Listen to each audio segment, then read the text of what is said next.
שלום לכם חברים, חברות, כאן יואב מרקוס בסרטון השני שלי, ואני הפעם עושה לכם ביקורות טובות על הסרט תנדרבולט.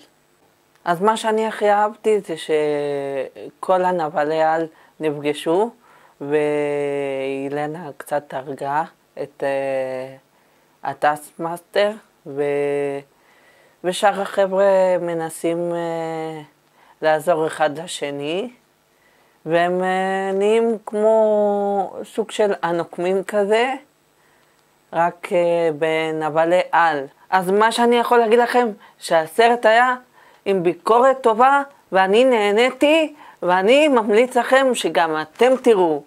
אז אני נותן לזה 10 מתוך 10 במדד מוביקס! אז חברים, תירשמו לערוץ ותעשו לייק, ואני אוהב אתכם כפרות עליכם. מקווה שנהניתם מהסרטון, ויאללה ביי!